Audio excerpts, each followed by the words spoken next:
Hello foodies, welcome to Vismai food. ఇవాళ Malabar summer special street food drink అటుకుల banana shake. దీన్నే aval milk అంటారు Kerala Malabar రీజియన్లో. Weather వేడిగా ఉన్నప్పుడు క్విక్గా తయారయ్యేటువంటి ఈ ఇన్స్టెంట్ అటుకుల బనానా షేక్ గుట్టకేస్తుంటే చాలా గొప్పగా అనిపిస్తుంది రుచి. ఈ అవల్ మిల్క్ ఒక్క గ్లాస్ తాగితే టమ్మీ ఫుల్ అంతే. ఎన్ని గ్లాసులు తాగినా ఇంకా ఇంకా తాగాలనిపించేంత రుచిగా ఉంటుంది. Let start. ముందుగా అరకప్పు మందపాటి అటుకులు ఉంటాయి కదా, అవి మాత్రమే తీసుకొని సిమ్లో కలుపుతూ క్రిస్పీగా అయ్యేంత వరకు రోస్ట్ చేయండి. నిజానికి కేరళలో రెడ్ రైస్ మందపాటి అటుకులే వాడతారు. మీకు దొరికితే అవే వాడుకోవచ్చు. నాకు దొరకలేదు కాబట్టి నేను వైట్ అటుకులే వాడేశాను. ఏది ఏమైనా అటుకులు సిమ్లో వేగాలి. పట్టుకొని నలిపితే పరపరలాడుతూ విరిగిపోవాలంతే. చూడండి, ఇంత క్రిస్పీగా ఉండాలి. వీటిని తీసి పక్కన ఉంచుకోండి.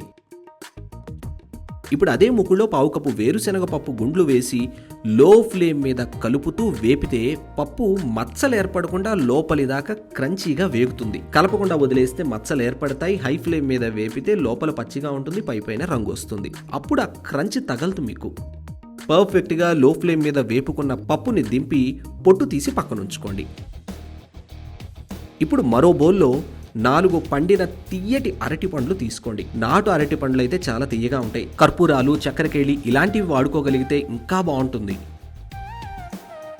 ఇందులో 4 టేబుల్ స్పూన్ల పంచదార వేసి అరటి పండుని పప్పు గుత్తుతో ఎనపండి.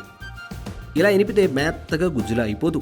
అక్కడక్కడ చంక్స్గా తగులుతూ నోటికి అందుతుంది తాగేటప్పుడు. గొంతులో కలా జావలా జారిపోకుండా సులభంగా. చూడండి, ఇలా ఉండాలి, అక్కడక్కడ పలుకుల్లాగా. ఇప్పుడు ఇందులో 1/2 లీటర్ కాచి 3-4 గంటలు ఫ్రిడ్జ్లో ఉంచినటువంటి యమా చల్లటి పాలు పోసుకోవాలి. ఇది మస్ట్. పాలు పోసి బాగా కలపండి. ఆ తర్వాత వేపి పక్కన ఉంచుకున్నాం కదా అటుకులు మన మందపాటివి, అవి వేసి కలుపుకొని ఇమీడియట్గా సర్వ్ చేసేసుకోవాలి. ఇక వెయిట్ చేయకూడదు. ఇప్పుడు నేను మీకు ప్రెజెంటేషన్ చూపిస్తాను.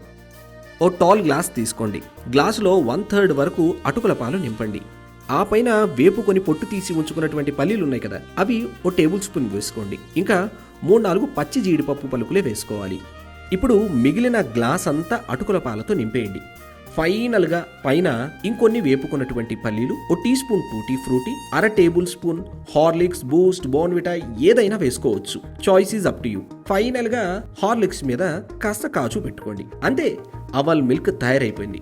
ఇది నార్మల్ అవల్ మిల్క్ అంటే 25 రూపాయలకు దొరుకుతుంది మీకు మలబార్ రీజియన్లో. అదే మీకు స్పెషల్ అనుకోండి, ఫైనల్గా పల్లీలు వీటితో పాటు ఓ స్కూప్ వనిలా ఐస్ క్రీమ్ కూడా పెట్టాలి. అది 45 రూపాయలు. అటుకులు వేసి కలిపిన వెంటనే వితిన్ మినిట్స్ మీరు సర్వ్ చేసేయాలి, తాగేయాలి. అప్పుడే మీకు అటుకులు క్రంచీగా తగులుతూ చాలా రుచిగా ఉంటుంది. లేదంటే మెత్తగా పల్పీగా అయిపోయి అంత టేస్టీగా అనిపించదు మీకు ఈ అవల్ మిల్క్. ఏంటి, నచ్చిందా? తప్పకుండా మీరు ట్రై చేయాలి ఈ రెసిపీని. మీరు ట్రై చేసి ఎలా కుదిరిందో నాతో కమెంట్ చేసి చెప్పాలి. చాలా బెస్ట్ రెసిపీ ఇది.